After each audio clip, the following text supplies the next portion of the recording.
Assalamualaikum warahmatullahi wabarakatuh. Perkenalkan, nama saya Nadia Rahmatul Aziza. Saya dari jurusan Ilmu Administrasi Negara Universitas Negeri Padang. Pada kali ini saya diberikan kesempatan untuk bisa memaparkan tugas dan fungsi aparatur sipil negara dan perencanaan pengadaan ASN. Untuk itu, kita harus mengetahui dahulu apa itu ASN.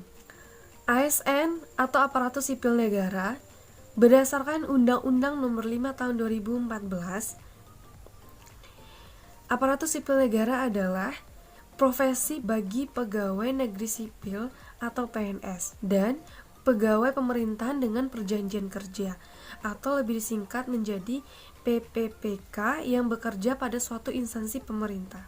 Kemudian yang kita paparkan pada kali ini adalah kewajiban dari aparatur sipil negara.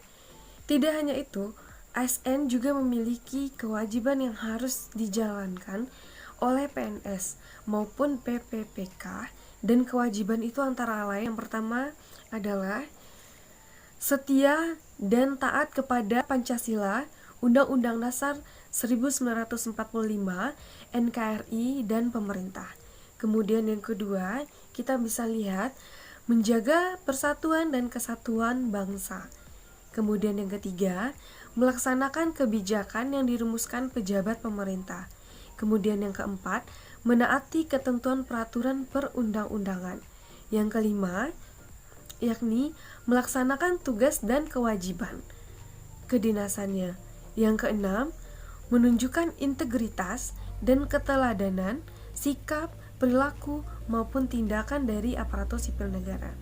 Kemudian yang ketujuh, yakni bersedia ditempatkan di seluruh wilayah kesatuan Republik Indonesia. Bahasan selanjutnya kita akan membahas mengenai tugas dan fungsi aparatur sipil negara.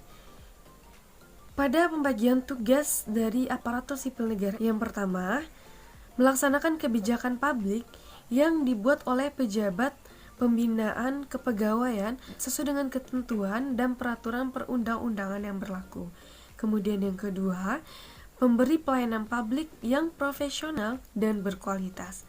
Kemudian yang ketiga, tugas dari ASN yakni erat persatuan dan kesatuan negara kesatuan Republik Indonesia. Kemudian kita lihat bagian ketiga, perannya menurut 12 itu dijelaskan bahwa pegawai ASN atau aparatur sipil negara itu berperan sebagai suatu perencanaan, pelaksanaan, dan pengawasan penyelenggaraan tugas umum pemerintah dan pembangunan nasional melalui pelaksanaan kebijakan dan pelayanan publik yang profesional, bebas dari intervensi politik, kemudian serta bersih dari praktik korupsi, kolusi, dan nepotisme.